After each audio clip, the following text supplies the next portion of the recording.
Yo, welcome to All Things Covered with Patrick Peterson and Bryant McFadden, part of the CBS Sports Podcast Network. Man, the name says it all. If you're rocking with us, make sure you leave a 5-star rating on Apple Podcasts. Or if you're watching us on YouTube, make sure you hit the subscribe button so you can get alerted of all our great content right away. While you're at it, like, comment also. And we got some news for everyone today. We're switching things up just a little bit. We're going to 2 episodes a week during the regular season. On Tuesdays, we're going to react to the Vikings matchup from the week before and look ahead to their next opponent and talk about the league in general. And then on Thursdays, we're going to keep delivering those top-notch guest conversations that you guys all love. So it's extra important that you have your alerts on so you can get the shows right away. First quarter of the show, it's time to chop it up. Shout out to all the trendsetters in the league, primarily women. History made in the NFL on Sunday, Pat P. Maia Chaka became the first Black woman to officiate the NFL game. Chaka before the Jets-Panthers game in Charlotte. This historical moment to me is an honor and it's a privilege that I've been chosen to represent women and women of color in the most popular sport in America. Proven I can defy the odds and overcome. First Black official was hired by the NFL in 1965, but took until 2021 to have a Black woman become an official. Going back to 2015, the Cardinals, and Pat, you were on that team, were the first team to hire a female coach to the staff. That individual was Jen Welter. Pat P, being a part of, history in the National Football League, being on that staff when I think BA was the head coach, if I'm not mistaken, when he hired Jen. What was the vibe like on the team knowing that you guys will be hiring a female? Honestly, man, everybody just took her in with open arms. She was the linebackers coach or the outside linebackers. I can't remember what position, but we thought it was pretty cool and unique to have her around. And obviously, some of the football knowledge that she had, not being able to do some of the things physically with her being a woman and, obviously undersized or whatever. But some of the knowledge she was able to pass on to some of the younger guys and maybe some of the older guys as well was taken in. You could tell that she had a love for football. You could tell she knows the game and wanted to find a way to get better and stay into the game. So shout out to BA for being the first guy to hire a female coach. And I thought she did a damn good job. No question. Of course, we talked about this quite a few times with Coach Arians in Tampa, BA hiring a predominantly Black staff, to say the least, you know what I mean, and being able to win championships, seeing what he's been doing there in Tampa. And I think he also has a female on the staff to some degree, if I'm not mistaken, from that championship team a year ago. So BA definitely is a trendsetter in the National Football League when it comes to giving people opportunity, regardless of how they look or what gender they are. I know when I played the game, Pat P, I never played a NFL game with a female official. Have you? Yeah. I played a couple times. Sarah was the first woman, if I'm not mistaken, to officiate in the game. Mm-hmm. So let me ask you this question, because you know how it is in the flow of the game, how emotional the game is. I've heard many male officials get cussed out like a dog. Oh, so, has it been a little different vibe? Of course, you might have one female official and everyone else is male, but do they treat the males differently than the females? I don't know if it's unintentional, but, when I see her, it's like, no, I can't, whatever Sarah says, it goes. Even if it's a bad PI call on you, come on. She's not in a position to really call PIs. Okay. So she's okay. Yeah, she called more of the holdings on the offensive linemen, all stars, offsides, neutral zone infraction, things like that. So she's never in position to really have those tough calls on DBs, but obviously offensive linemen and guys on the interior, they can't go way outside and talk to the line judge or whatever. So for the most part, I think life has been pretty good for Sarah, man. But she's definitely one of my favorite officials. That I get an opportunity to talk to. That's what's up, Sarah Thomas. Yes. Shout out to Sarah Thomas. Man, listen, most people, who's listening to us or watching us, man, listen, I know when I played, man, we had some guys, man, the referees got a call wrong. Oh, my goodness, boy, they would get it. Boy. Verbally? Yeah, verbally they would definitely get it, but it'd be called everything. And I always wondered, in the heat of the moment, you know how it is. In the heat of the moment, it's an emotional game. Something goes the wrong direction, not called properly. Do they go off on a female like they would do a male? Right. Yeah. And also, too, the league has done a great job. I think the NFL has a record 12 women in coaching positions in the National Football League this season. So not just from the officiating part, but just coaching. They got 12 women involved in coaching to some capacity. So that's dope. All right, Vikings, let's stand up. You know what time it is. This is a long season. One game won't determine who win and who will lose the Super Bowl, but you already know what time it is. So it's time for SKOL Check-In.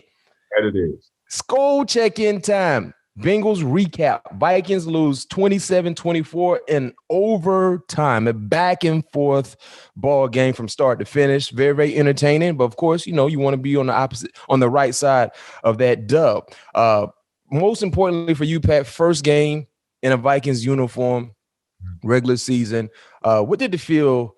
How did it feel putting on that number 7? Because preseason you didn't play. You didn't put on the uniform, fully in a game like action. You know what I mean? But what did it feel like for you? You in 10 seasons in the National Football League, you had one color, you had one jersey number. Now all of a sudden you're in a new color, a new jersey number. How did it feel for you? Felt pretty good. I felt like I moved around pretty well. I felt like I didn't have many opportunities to make plays, but as far as my movements and the positions that I was in, if the ball was thrown my way, I was able to, possibly get a PPU or interception. For the most part, man, everything was great. Obviously, like you said, I wish we would have came on the right side of that dub, but we didn't. But I feel good about the team. I feel good about the defense. Just a couple of things that, we got to clean up. Obviously we don't want to shoot ourselves in the foot, creating so many offensive fouls in the midst of drives and things like that. You never want to start behind the chains. It's hard enough to get a first as it is with normal first downs and 10s. So, we just have to clean up those couple mistakes. I think the future is very bright for us, but we got to continue to go out there and prove it, because, obviously last week we didn't play up to our part, to come out on top of this game. But like you said, it's a long season. We got 4 weeks to go, and I can't wait to see how the team and the guys are going to respond. Yeah, talking about the season, man, very, very questionable calls happening that flow of that ball game. And two things I would like to highlight: the Justin Jefferson touchdown that wasn't a touchdown because they said he was down. Right. And then, of course, Dalvin Cook ended up scoring on the next play, if I'm not mistaken. Yeah. And then later in the game in overtime, Dalvin Cook clearly looked like he was more down than Justin Jefferson was. And they said he wasn't. And, of course, that fumble led to another opportunity, another possession for the Cincinnati Bengals. Knowing where you were on the football field, you didn't get a chance to get all the different angles that I was able to see as a fan, and most of our listeners and viewers that are watching us that were not at the game. But did you think it was actually a fumble? The visiting team do a great job of not giving us the the footage on the jumbotron. So you mean the home team? Yeah, the home team. Well, yeah. I'm sorry. The home team, they don't do a good job of showing close calls like that. Don't want to. I don't know what the rhyme or reason for that, but I think we got one good shot of it, and we couldn't tell because the camera view was blocking. The next thing you know, they turned it off, and end up the review ended up continuing to go under review, and it came back and said that it stands because it wasn't clear enough evidence that the runner was down, and I think because on the sideline, it looked like he was down for everything. The ball popped out, what I mean? And I was like, he got to be down because it like he was laying down, and next thing you know, the ball ended up coming out. Yes. So, but they called it a fumble, and ultimately we end up giving up a couple plays to lose the game late in overtime with a field goal. Yeah, that was, man, listen, it was so confusing because, like I said, Justin Jefferson ran that dig route, broke a few tackles. They said he was down, right? And if you watch the instant replay from different angles, he wasn't down. So took away a touchdown, gave touchdown. Granted, Dalvin Cook came in, but in overtime, it was obvious that he was down. And that led to the fumble. And we all know one thing about football: the ground cannot cause a fumble. And for the referees to have so many different angles to be able to review the replay committee or whoever it is, overseeing that part of the ball game, for them to get that wrong, clearly is a huge mistake. You know what I mean? So you can't allow referees to dictate the ball game. That's why you can't leave it in their hands, because sometimes they will get things wrong. You know what I mean? And they definitely got that wrong. Let's transition to overtime.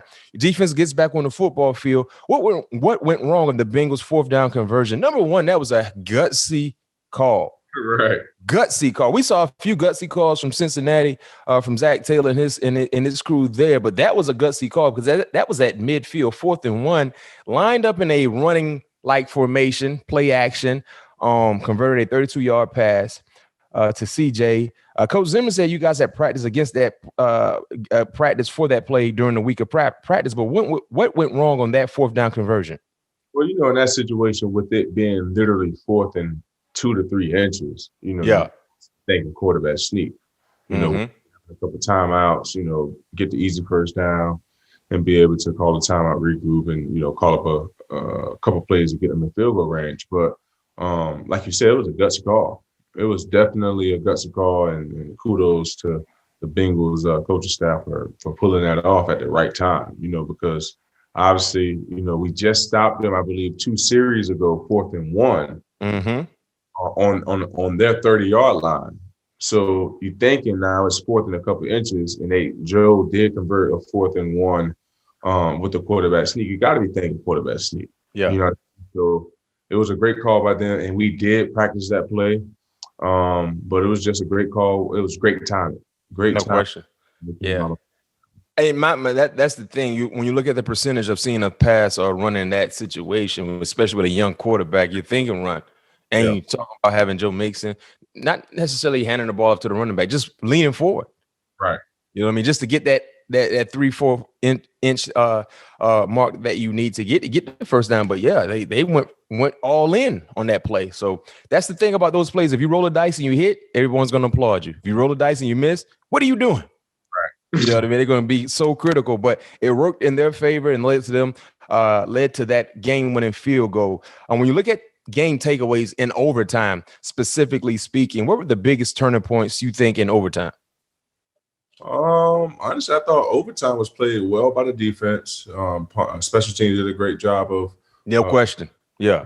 Pinning them back. It just came down to, who was going to get the best field position possible to put them in position to win. And, ultimately the fumble ended up, putting the Bengals in the best starting field position in overtime, and ultimately end up winning the ball game. Yeah, no doubt. And when you look at defense, kind of up and down a little bit. I tell you this much, pass-wise, you guys only gave up 217 yards, but on the ground, 149. The defense did have 5 sacks, clearly going in the right direction, as the number I predicted was 60. I think I predicted 60 for the defense, had 5 sacks. Joe Mixon had a huge day, though. 29 rushes for 127, a touchdown, 4 receptions, and 23 receiving yards, on pace to 65. That was my prediction for sacks, 65. Joe Burrow he was 20 of 27, 261, 2 touchdowns, 0 interceptions. So, kind of, mixed reviews a little bit defensively. I thought against the ground and pound attack would be a little more stout, but yet and still came through in the clutch with 5 sacks. Overall defensive assessment, first time being out here with the guys, kind of having everybody all in one.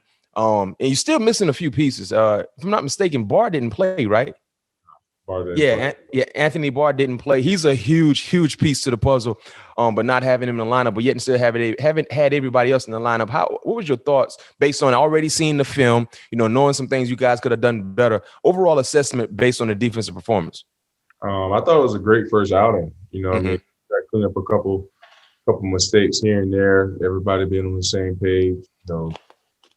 Playing their roles to the best of their ability. But we have, like I always say, I think we have a lot of potential. Now we just have to continue going out there, continue gelling, continue trending in the right direction to where we can go out there and put it on tape. Because that's all that matters, putting it on tape. You know what I mean? So I think we have the potential to do great things throughout the season. I'm just excited and intrigued to see how we're going to respond. You know, because one thing that one of the wise men once told me: good teams don't lose 2 in a row. You know, mm-hmm. to gather the troops, lick your wounds, question. Go out there and scratch and claw out a victory in your next go round. So that's our goal, and we're going to see if we're a good team or not. Offensively, Captain Kirk looked pretty good. Over 300 yards, 350 yards, 2 touchdowns. Yo, I had Adam Thielen on. I have him on one of my fantasy teams, and man, I had the Adam Thielen and Tyreek Hill on the same team. Oh man, 9 receptions, 92 yards, and a touchdown. All Adam Thielen does is catch touchdowns. He gonna catch him some touchdowns. Oh, he caught 2. My bad. Yes, 2. Gave me great fantasy production, and because of that, in that league, I am 1-0. KJ Osborne looked pretty solid at the number 3 option, wide receiver option. 7 catches for 76 yards. Penalties definitely was an issue. 12 penalties for over 100 yards, 113 to be exact. Offensive line struggled a bit, but the offense kind of picked things up when they needed to. The same can be said for the defense. Something to build on going forward because you didn't get the best outing from your all-pro running back in Dalvin Cook, but throwing the football, you know, they took some shots and made some shots. So clearly being able to be a little more balanced would be huge for the growth of the offense when you look at Minnesota led by Kirk Cousins. So that's a plus. Pat P., you know, you didn't get a lot of action. I watched the game and it was almost like, is he even playing? You didn't see a lot of action. Well, Focus thought I did. That's why I don't like that stuff, man. Because what they got? What they got wrong? They said I gave up 3 catches for 30 yards. Last time, that's what PFF said. I gave up 1 catch for 3 yards to a screen. Mm-hmm. That's it. I know that they're talking about 85. I was in cover 2, so that's not my assignment. So yeah, you playing an area. You're not playing a man in cover 2. You know, with these, you know, gurus, you know that know that you can clearly see it's a too high safety that I'm going to the flats. So how's that my guy? So that's why I don't understand. That's why I don't understand the grades that they give out. It's certain guys have. But my thing is this though, Pat. You know, it's hard to give a guy a grade when you don't know exactly what he's supposed to do, what his assignment is. Now you start assuming. But also, you just made a good point. That's what fans look at. That's what fans, they treat that, like Eric said, shout out to Eric, they treat that like the Bible. Like these guys who's putting out these numbers know exactly what's going on when they don't. Some of the things that they do put out, yeah, it may be accurate. But as far as when it comes to certain coverages, certain blocking schemes, like put out the right stuff, because at the end of the day, if so many people are looking at this saying, oh, this is, you know, what a guy is, of what pro football focus is saying. Mm-hmm. Put out the right stuff and really do your due diligence before you go out and put out certain numbers of things that guys did for other people to say, this guy gave up. Like you said, I didn't give up no action. I didn't even, like you said, anytime I saw man-to-man, and for me personally, granted, it's a little easier for me because I played in the secondary. I can tell when it's man-to-man based on the linebackers or the safeties. That's all I need to see. 100%. I don't even need to see the corners. When I see how they're aligned, how they're moving, I know if it's man-to-man, if it's quarters, if it's 3, if it's 2, if it's 7, if it's 1, it don't matter. But I'm looking at them like, well, dang, freak is what Pat at? Say, what my guy at? I ain't see no action, like just no action, especially in the second half. But that's a sign of respect.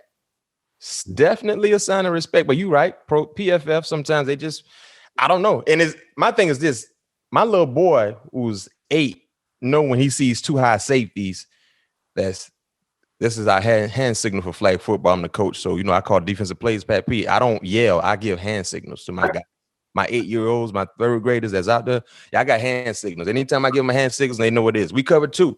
You know what I mean? We this is strong. This for all out blitz. I give it 4. That's quarters. We playing quarters. You know what I mean? Cover 3. You know what I mean? So we did hand signals. So if my little boy know what 2 high safeties look like, he know that got to be some type of 2 shell. Right. So you would think that guys who get paid top money to be able to assess and give these quality grades are too high, man, he covering a space. He's not covering a man. That's what I tell my third graders. You know, you playing quarters. You guys know what fourth of the field is, right? No, they didn't know. I had to break down. Y'all should know what quarters is. You covering a fourth of the field. Right, and you can clearly see me rerouting this guy, dropping backwards, literally dropping backwards.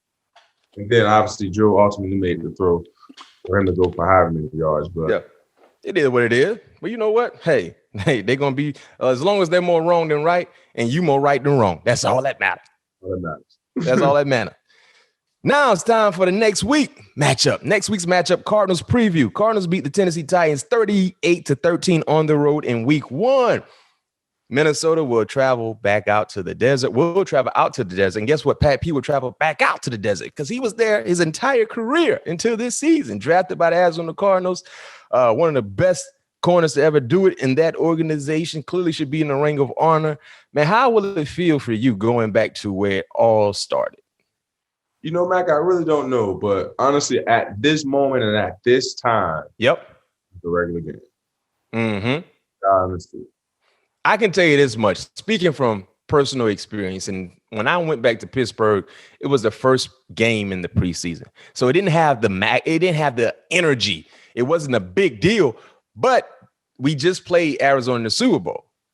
So that was the first preseason game. I think it was like on Monday night. And I went back to the stadium and it was weird because I'm going to tell you this much. When I first rode up to the stadium on the visitors bus on the visitors side of the stadium, I never been there. So I'm walking to the stadium in the locker room and I'm going in like my normal routine when I used to walk into Pittsburgh and Heinz Field, walk to the locker room. I literally passed the visiting locker room. I walked to the home locker room. So it was weird. So everybody, all my new teammates, they walking behind me like, "Hey, Mac, where you going?" I said, "Man, I'm going to the locker room." What y'all talking about? It hadn't even registered that. No, Mac, you don't play at home no more. You're not a part of the home team. Now I'm walking so I walked to the Pittsburgh locker room, but it didn't register to me because so many times, you know how many times you've been in your home stadium and you make the same walk. You travel the same walk, the same distance. Man, as I got to the guys in Pittsburgh, like, "Mac, what's up?" Like, "What's up?" It's like, "Hey, man, good to see you." I'm like, "Good to see me." Like, "Oh, dang, I went to the wrong locker room." I said, "God dang." I said, "Hey." I said, "What did visit the locker room at again?" Like, "Oh, man, you went to the..." I'm like, "Yeah, I went to the wrong locker room, man." So that was a surreal moment, but that was a preseason game. For you, it's a real game. You know, I only played like a series, if that. This is a real game. And how do you think the fan reception would be for you? Knowing that there are a lot of people that still rock with you to this day, and some people kind of get things misconstrued based on some of your statements regarding certain people in the organization, not the organization, not the city, not the fan base. Right. They take things and run with it based on what they hear, not actually listening. But how do you think, you will be received when you step back on the football field there in Arizona? No, I have no idea, Matt. I really, really don't. Like, it's gonna be all new to me. You know what I mean? So I really don't know what to expect. So for the most part, I'm treating this like a regular game. You know what I mean? I don't get too high. I don't want to get too low. I want to treat this literally. No question. Don't get too high. Exactly. Don't get too high because sometimes we get too high, kind of takes the focus off what you need to do. So, like a regular game. Have a great week of preparation. Go to Arizona just like we was going to Cincinnati. No question. And also, too, I can tell you this much. You didn't get a lot of action last week. I know Chase said a few things and everything like that. It was like, I know he, Pat P is a little older in the tooth and all that. He really ain't do too much. But you're going to get some action this week. You're going against, this is good. This is great on great right here. Great on great. And the thing about D-Hop and Pat P, you guys went toe-to-toe many a times. When you were with the Cardinals, when he was with Houston, but you guys practiced a lot last year, practiced against each other last year. Did you learn anything from practicing against DeAndre Hopkins, who is a friend of the show? We had him on early in the season a year ago. Did you learn anything? And what are the challenges for someone like him? D-Hop is a very, very talented receiver. He obviously don't drop many balls at all. No. He's going to catch it. A great 50-50 ball type guy. If the ball's in the air with the 50-50 opportunities, it's a good chance that he's going to come down with it. You just sometimes when you have a guy like that, you just have to be on your P's and Q's for 60 minutes because You know what I mean? At any given time, anything can happen. You know what I mean? So, like I said, great receiver, obviously doing tremendous things in this league. Had a great week 1, 2 tubs, I believe. 6 receptions, 83 yards. I also have him on one of my fantasy teams as well. With shoot. Being there, obviously, D Hop's gonna be D Hop, and I just have to make sure that I'm on my P's and Q's to make sure that I don't have him. I hold him to not having an explosive day, because if we're able to do that and get to Kyler every now, I think we can have a successful day. But now we gotta go out here, have a great week of preparation, and go out there and prove it, because that's all that matters. Week 2, week 1's over in the books. Now you got to go prove it again. And talking about D Hop and the success he had against Tennessee, it all came from one man, Kyler Murray, little Mighty Mouse, man. Listen, had 4 touchdowns. He ran for 1. He's the 3rd player in Cardinal history with 4 passing touchdowns and a rushing TD in a game for a franchise that began playing in 1920. They had no answer for Kyler Murray. I watched that game. Now, the issue for Tennessee, even going back to a year ago, it can't rush the passer. Can't put any pressure on the quarterbacks. And when you're playing against Kyler Murray, a guy who can improvise and extend plays, it's going to be very, very difficult. And he just tore them up. But on the flip side, your guy, Chandler Jones, went crazy. Boy. Listen, they were saying, well, he's already going to be the NFC player of the week. Forget the week, the month. What y'all talking about? This man had 5 sacks. He had 1 sack a year ago in 5 games. He had a month already. Pat P, you got to do something credible to get the NFC Defensive Player of the Month, because he already got 5 out the gate. 5, and I think he had like 2 or 3 forced fumbles. Yeah, 2 forced fumbles. Yes. But this man had 5 sacks by himself. And it was crazy because my thing is this. Coaches are so stubborn. You see the left side of your line having issues with Chandler Jones. Help him. Give him some help. And me and you talked about this before on a past episode. As players, we would never ask for help. We could never say, Coach, on the sideline, listen, hey, man, I ain't got it today. We never will ask for help. You know that. You can be out there getting beat like a drum, getting beat to sleep. Oh, you would never say, hey, Coach, or even ask that guard, hey, man, don't leave me too fast. You ain't gonna ask for help. But as players, we can look at you and I'd be like, oh boy, we need to get him some help, man. That confidence ain't there. Coach, why they ain't give LaJuan and whoever else was playing left tackle some help? The tight end, a back, the chip, man, the man took over. Think about Chan, though. I mean, it don't even matter if somebody help. He got so much in his arsenal. It's not even funny, man. He's so difficult to prepare for, because he presents so many different challenges. He can spin, swim. Then he can swim. It's like he's a different specimen, man. He really is. And it was definitely a joy to be his teammate and to see how he moved around the locker room and hanging out with him and stuff like that. So it's not a surprise to me that he did what he did, because I was obviously on the team twice when he had a 4-sack game, and I think when we played the Giants, he had 5 sacks as well. So I've been a part of those sack games when he just was on a whole nother level. And Taylor Lewan tweeted out, thank you for exposing me. I don't know if you really want to say that, but it happened. And now it's almost like, you remember there was some rumors about Chandler trying to hold out or get traded. They got to pay him now. That's why they should have paid him. They should have paid him before the season start. The price just went up. Way up. The price just went up. We just saw what TJ Watt just received from Pittsburgh. Oh, man. You can say whatever you want to say. Chandler Jones is older. You don't know if he can continue to play this. This man got 5 sacks in 1 game. He can stumble. He can fall into another 6 throughout the rest of the season. And you got to pay him double digits off the rip. He averaged a sack a game since he's been there. He's been one of the more prolific pass rushers when he's been healthy in the National Football League. That's still on what is the record? 22? Oh yeah, he's destined. He's destined on the low end to get 19 on the low end. And he's averaged 17. Yes. But he averaged 17, but he just dumped out week 1 with 5. And sacks, what you about to say? Yeah, sacks just like picks, they come in bunches. Hey, when they come early, boy, oh man.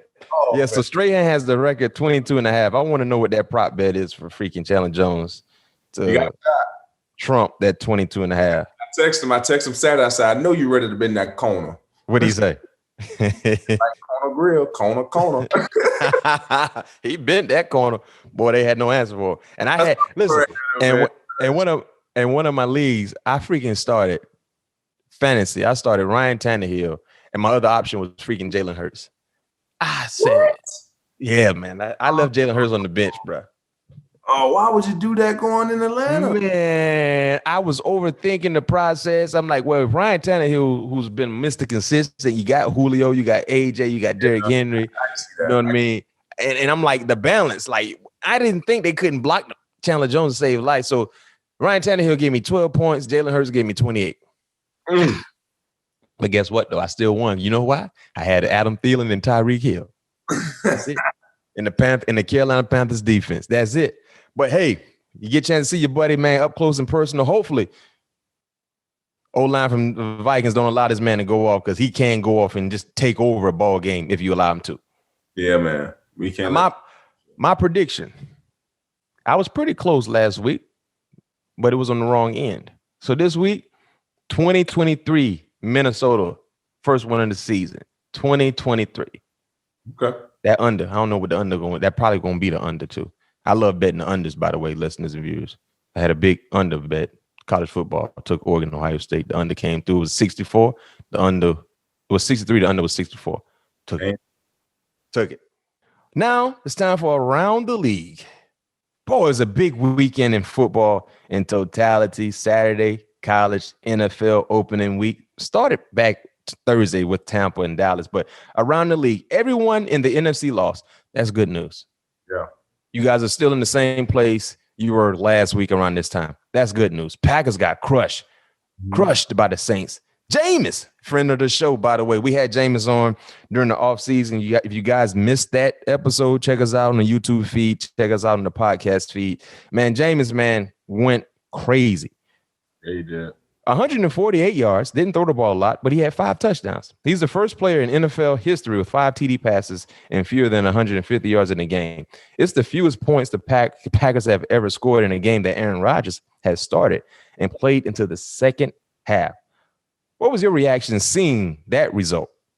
Man, I was shocked. You know, I was blown away, but I wasn't blown away by Jameson performance, because we all know Jameson got a big arm. You know, now he's with a for real coach. Yeah, a good like a coach that does wonders with quarterbacks. No doubt about it. And I think that's all that he needed, to having the right pieces around him. The sky's the limit for Jameson. So, I played against Jameson a bunch of times and always said he had a top tier arm. You know, to be able to hone in on some of those things to make sure that he's not turning over the football, managing the game the right way, putting the ball where it needs to be.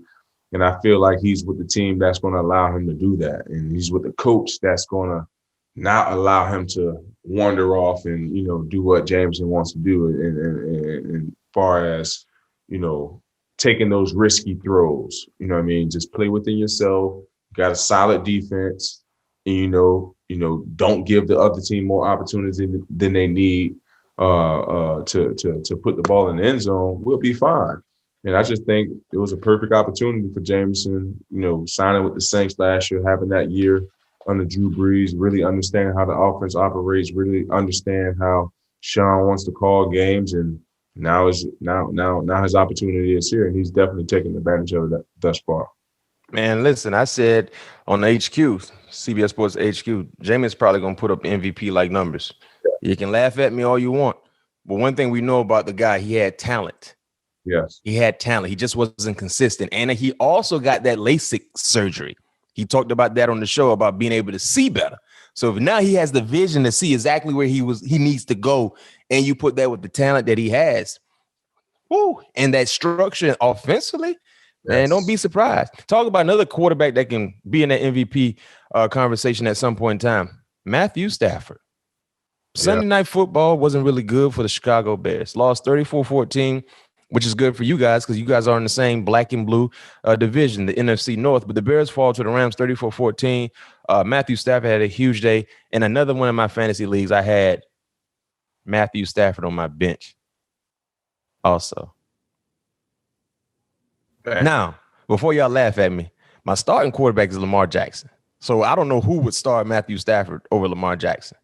I just need Lamar Jackson to really act like Action Jackson Monday Night Football against the Raiders, because freaking Matthew Stafford gave me 40-plus points on my bench.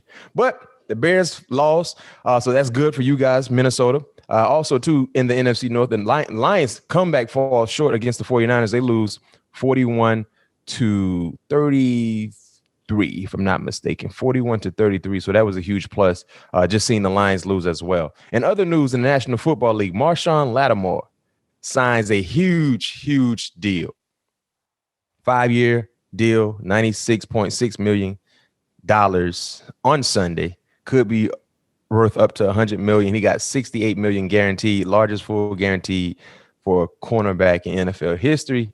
Overall value is just behind Jalen Ramsey and Marlon Humphrey. What makes Lattimore so special? Oh, man, he's very instinctive, man. He has a knack for the ball as far as forcing fumbles, picking the ball up, always in the right position at the right time, a competitive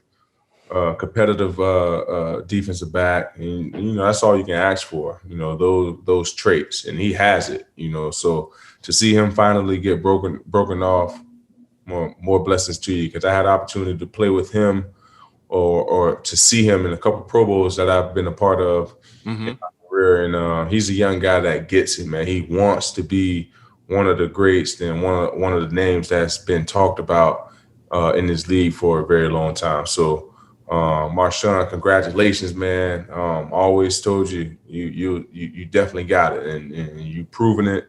And now the dollar signs is there to show. So shout out to my boy Marshon Lattimore. No question. Big time player, got a big time contract. And other news throughout Sunday's slate of ball games, the Steelers upset the Bills.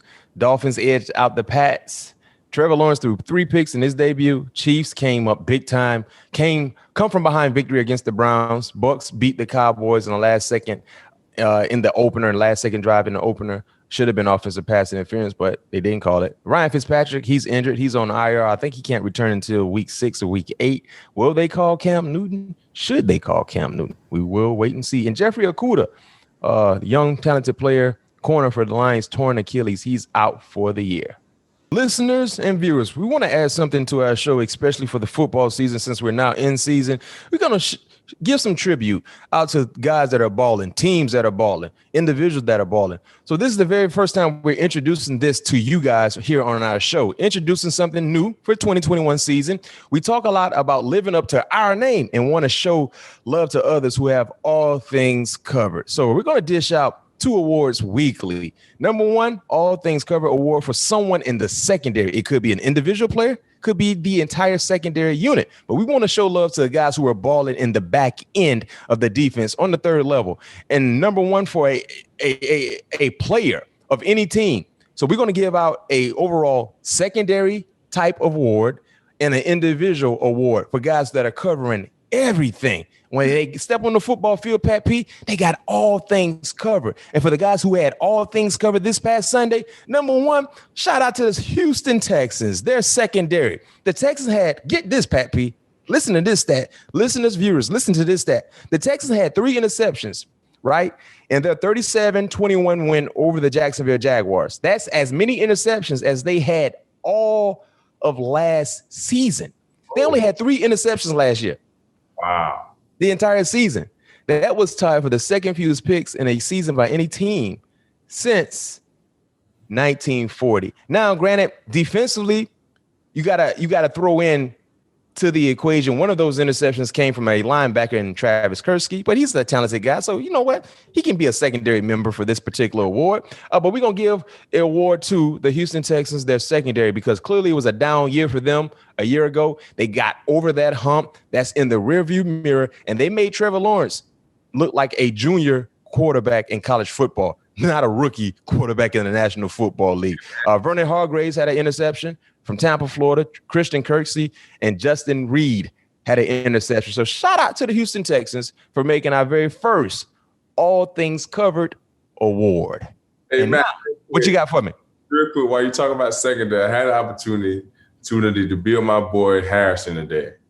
He was very, very upset with you, Matt. You know why? Oh, I already know. I already know. I already know. Yeah, saying, man, what's up with Mac, man? I was like, what you mean? Oh, man, I already know. He said, man, Matt put out his top 5 safeties in the league. And my boy hit me up and I wasn't on there. I was like, man, you know what? I'm going to get on his ass today, man. Yeah, tell Harrison. You tell him. You don't care. You see it. Yeah. Hey, Harrison, I strategically did that. Number one, it was like a motivational piece to get you fired up. Number two, you really didn't need that motivation because they gave you the contract before the season even hit. But Harrison, you must admit, I did say when you was on the show, you should be paid handsomely. You should get a nice, handsome ransom because of the baller that you've been. But no question, the Hitman he's been one of the more premier all-around safeties since stepping foot on the door from Notre Dame. You know what I mean? So I kind of just did that strategically because I wanted to go ahead and shine light on someone else who I think has been under the radar as well, and Justin Simmons from Denver, who also got paid. You know what I mean? Who also got paid not too long ago, but that contract led to Harrison getting the type of contract he got. So tell Harrison, you know what? When I come up to Minnesota, I got dinner on me. I got dinner on me. What heck? No, Mac. I'm not gonna do it. That don't even make sense. He just got a whole handsome ransom. Why'd I be paying for dinner, Pat? Hey man, because I said it. You're right. You know, he didn't think that was strategic. Yeah, you're right. But I broke it down. But I'm a big time fan. And remember, I said, listen, he need to get paid. You got to get paid. They paid him. They did. They paid him. But then when I come to Minnesota, then on me, Harrison, Hitman. On the man to get that butcher cut. No question. That's where we going, Mannix. Mannix, man. Say no more. All right. So for the individual award, here, All Things Covered award, listeners and viewers, man, I might be a bit biased. Pat might be a bit biased, but this guy deserves to get his tribute right now. Jameis Winston threw for 148 yards, 5 touchdowns, the first player. Anytime you make history, you got to be on our award, right? You got to get an award for us. First player in NFL history, as I said, with 5 touchdown passes and fewer than 150 yards in a game. Now, Pat P, I can hear people saying, well, what about Kyler Murray? What about Matthew Stafford? You know, what about some of the other quarterbacks that balled out? Pat Mahomes. What about those type guys? Well, for me, the deciding factor in me and talking with you, picking this player for this award was the adversity they were dealing with, right? Not being at home, practicing in Dallas, having your home opener move to Jacksonville, then Jameis replacing a Hall of Famer and Drew Brees, not knowing exactly what this offense would look like. And then the team and the player you were going against, they went against arguably, some people feel like the Green Bay Packers are the second best team in the NFC behind Tampa. You know who they have at the quarterback position, Aaron Rodgers, who won the MVP. So you were going against a team that many felt like could represent the NFC in the championship. Arguably one of the best quarterbacks to ever do it. If you didn't know any better, you thought they swapped jerseys because Jameis looked like Aaron Rodgers, like how Aaron looked last year. So when you look at all of that and factor all of that in the equation, that was the deciding factor in us selecting Jameis for the All Things Covered award. Now it's time for 7 questions. Pat P, 7 questions. I hope you're ready. The reason why this is 7 questions, number 7. He rocks number 7 right now. So this is an opportunity where we get a chance to interact with you, the listeners and the viewers. If you want your question to be answered in the future, leave a question attached to a 5-star review on Apple Podcasts, and we may get to it on the show. This question comes from @Rashard Lewis. Oh, it's for both of us. Who's the fastest out of you two? That's Pat P. Pat P ran 4.3 whatever at the combine with diamonds in his ears. If you don't remember, go look at the YouTube video. It's out there. So, you know, everybody's good in certain things. I went to school with Rashard, man. You went to Rashard? Yeah, I went to school. I don't think you ever met Rashard. In high school? Yeah, I went to high school with Rashard. Okay. Yeah. That's my boy Ryan Lewis' brother, man. Shout out. Okay, gotcha. Yeah. So he down there from Pompano, huh? Yeah, he from the crib. The crib. Say no more. But that's easy, Rashard. Pat P. I wonder though, Pat. See, the thing is now, so you got to understand, like, we got me, we got Walter, and we got Pat. Now, Walter used to always claim he was the fastest of all of us. Walter McFadden played at Auburn and got drafted by the Raiders. Is Walt faster than you, Pat? I never raced Walter. In his prime. Now, you know, Walt had a whole little story that he was running 4.2s and stuff like that. I mean, I run a couple 4.2s myself. So I know that. I never raced. Well, I mean, on hand time, on hand time, I ran a couple 4.28s. My lowest I've ever ran was a 4.27 on hand time. In high school. Well, I was in high school and I ran that in college as well. Okay. Well, Walt used to always say he was fast. He was the fastest in the family. Walt was definitely fast, but I never, like I said, I never had an opportunity to race him. From what he was able to do, far as I never had the opportunity to walk down a guy like he had. I remember walking down this guy. It was a team from Palm Beach. I can't remember exactly what team, but it was his senior year, my freshman year. They were playing at Ely. It was a top-notch running back. I can't remember his name, but the team was black. Man, the dude, it was like they was on their minus 5 yard line. The dude out of there. I got them. I mean, you see number 6, light skin with the green spat coming out of it. He went and got him. Man, when I say that 155-pound Walter McFadden, he was slim. Slim. Man. I said he went and got him, dog. It was a beautiful thing to watch. Hey, you know what's funny though? Walt wore 6, you wore 7, I wore 8. Yeah. Yeah, that's crazy. In high school and in college. Right. 6, 7, 8. All cornerbacks. What I think what made Jamar, most people don't know him as that. I always thought I never on Walter. I was like, what I thought what made him look much faster than everybody, because he was so skinny and small, so all his uniform and all that stuff used to just float. With the wind. With him. No question. Versus with me, I was a little bit more muscular, so I ran with a little bit more power. But at the same time, I feel like because I think Walt at the combine. Walt with a fast style. I don't remember what he ran at the combine. I got the fastest time. Let me ask. I'm gonna text him right now. You're gonna say something crazy, but I think he ran. I can't remember what he ran. He ran like a 4.38 or something like that. Ooh, but that's faster than that's slower than what you ran. Yeah, I ran 4.34. You ran 4.34. Yeah. Okay. So who ran the 4.39? Eric. Yes. So I'm faster than him. I'm the fastest in the family. He ran 4.39. Yeah. That's what it. Well, I just texted me. I want to see what he gonna tell me. And on top of that, I was 219 pounds, Mac. Yeah, you were heavy. I'm like Chevy, like a rock. Yeah, you had that old school, that 7 tray. You had that big block in the edge. You had that big block under the hood. That 450. Okay, now he just texted me back. He said 4.34. That's not what Google said. I'm gonna tell Pat said you didn't run no 4.34. 4.39. Even Eric said it. Well, he said he ran 4.34. Well, I ran a 4.34 too. Well, y'all ain't somebody lying. I ran a 4.34 for sure. Unofficially, I ran a 4.32. Unofficially. Then officially, I ran a 4.34. I'm gonna say Pat said on their hand time, they had your boy at 4.2. I'm just saying, Matt, at 219. I didn't say it. They said it. You said good. Yeah, you said the internet said it, huh? Hey, I didn't say it. They said it. I knew he said he ran 4.34. That's what he said. Yeah. Google didn't say that. Said McFadden turned in fastest time in the 40-yard dash during Auburn's pro day. There you go. Cornerbacks. So he ran 4.4 and a 4.39. Come on, Matt. Who the fastest in the family? Go ahead and give me the crown, man. You got it. Thank you. You got it. It said one of the fastest Tigers around. They said he was one of the fastest Tigers around down there in Auburn now. That's what they say. That's what Google said. I ain't gonna lie, man. That joker used to be glide, dog. Yeah. That joker was fast, man. Well, hey, there you have it. I don't know too many families got 3 cornerbacks that played in the league. Yeah, me either. 3 of them. Yes, sir. Thanks again to everyone for listening and watching. We'll be back again Thursday with an outstanding conversation with Anquan Bowden, where you can expect all things to be covered. Peace. Peace.